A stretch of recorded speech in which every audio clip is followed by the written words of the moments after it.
from Fargo and serving you on TV, online, and on the go. This is Valley News Live at 6. Violent storms across the valley took the life of a boy and an adult who were staying at a Minnesota Boy Scout camp. Good evening and thanks for joining us. 2 others from the High Adventure Boy Scout camp were injured in northeastern Minnesota.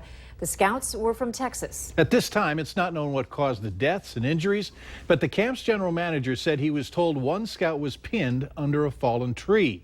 Valley News Team's Ashley Bishop has more on what local Boy Scout leaders do to keep scouts here safe when storms hit. The Northern Lights Council is part of the Boy Scouts and serves 4 states.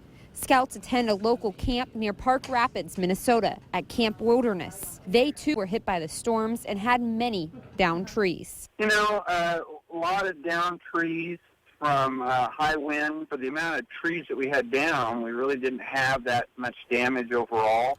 What is done to keep campers safe? Hoyt says, like the motto, they have a severe weather plan and trained staff. We'll do a signal via a siren that lets our staff, our leaders, and our scouts know that they need to go to some designated safe areas. He says they also alert scout leaders early when they see storms on the radar to give them a heads up.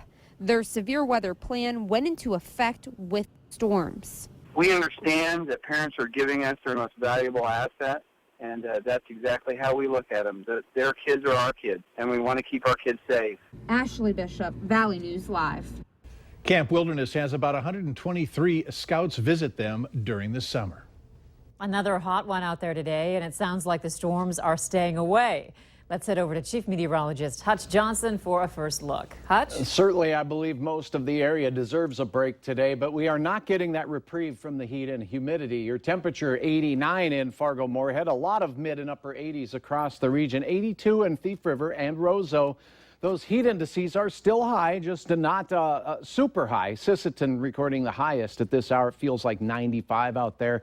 It's going to remain sticky with just enough wind to really not even help keep us cool. So it does look like showers and storms down in portions of southern Minnesota. But for us, we remain very quiet, and that's what I expect to continue through the evening, with temperatures generally in the 80s throughout here in Fargo. Out in the Grand Forks area, we'll have a chance at some 70s by 9 o'clock. That might feel a little refreshing. Storms do return to the forecast, though, Andrea, as we head into the close of our work week and weekend. I'll have details on what you can expect coming up in a moment. Okay, thanks, Hutch. You bet.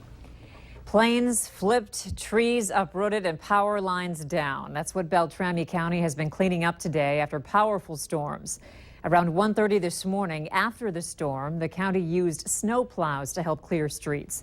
Many neighborhoods had trees on cars or blocking people's driveways. The emergency manager for the county says they tried to prepare the city for the 80-mile-per-hour winds with sirens and a code red alert. You know, that's one of the things that Bemidji is really proud of, and one of our attributes is the fact that we have a lot of trees. And in instances like this, it kind of works against us because we have thousands, if not tens of thousands of trees down across the immediate area. County officials say it may take several weeks to clean up the damage. And here in the valley, more of the same. Trees scattered the roads this morning in North Fargo, making travel difficult for the people living in those neighborhoods. Strong winds also ripped down power lines. Utility crews were out all night making repairs. 2 men are facing charges accused of breaking into a home and attacking 2 people. Police were called to the 1000 block of 39th Street North in Grand Forks around 3:45 this morning on a report of a home invasion.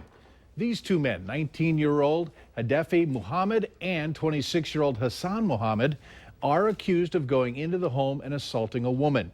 When a man who lives in that home as well tried to stop them, he was beaten up as well. The 2 are facing charges of burglary and aggravated assault.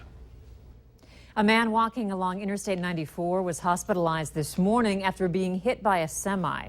The North Dakota Highway Patrol says it happened here, just 1 mile west of Tower City. The semi driver told the Highway Patrol he tried avoiding the man, but ended up clipping him in the westbound lane. The man who was hit has been identified as 22-year-old Muhammad Abdullahi of Fargo. He was airlifted to Fargo with serious injuries. The crash is still under investigation. Both sides of a twin home were damaged by a small fire this afternoon in South Fargo. When firefighters arrived, they found smoke coming from an air conditioning unit at 710 18th Street South in Fargo. Both of the homes filled with smoke. Drywall had to be removed from a small area, the ceiling and walls in both units, to put out the fire. There were no injuries. No damage amount was given. Trying to be good stewards with your tax dollars while keeping your life safe. That's the fine line lawmakers have to walk when funding agencies like fire departments. In Moorhead, they're advertising for more firefighters as they expect several people to retire. So what does this mean for keeping you safe? Valley News Team's Bradford Eric talks with the Moorhead Fire Chief about their current challenges. If your house is on fire, you want firefighters there as soon as possible, right? Nearly a quarter of every day, the Moorhead Fire Department has to wait because of this: trains blowing through town. On top of that, the city is rapidly expanding to the south and east, meaning more structures to catch fire and more people on the roads. Add to that construction projects like 8th Street here in Moorhead, where literally whole sections are just closed down.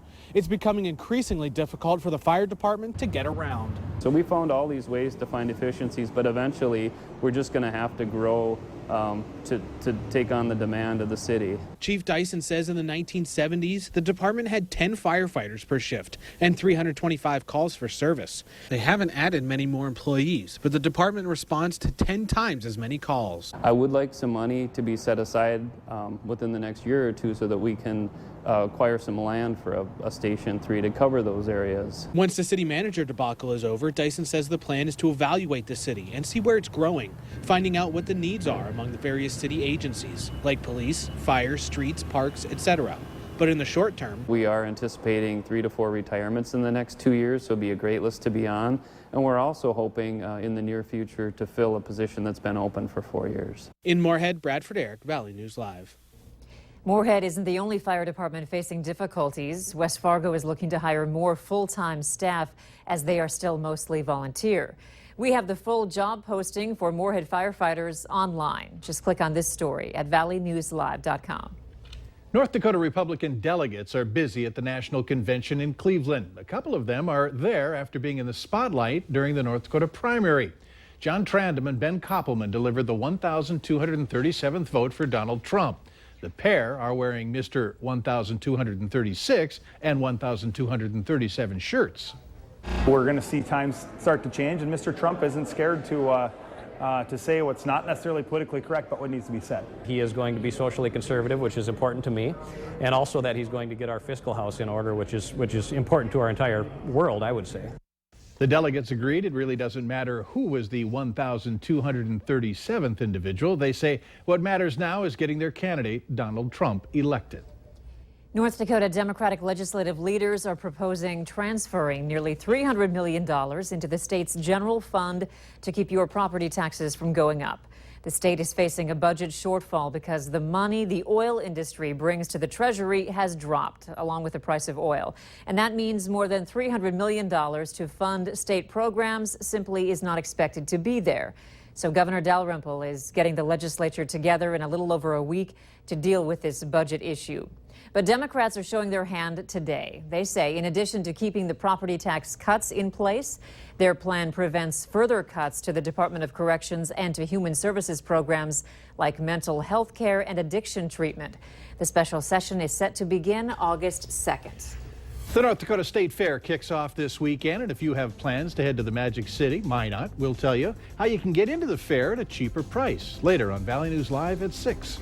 Sunshine, heat, and humidity here in the valley. Looking to the south, our tower cam time lapse captures a few thunderstorms rumbling in eastern South Dakota. Your hour-by-hour forecast is coming up next with a chance of storms returning. Details are straight ahead.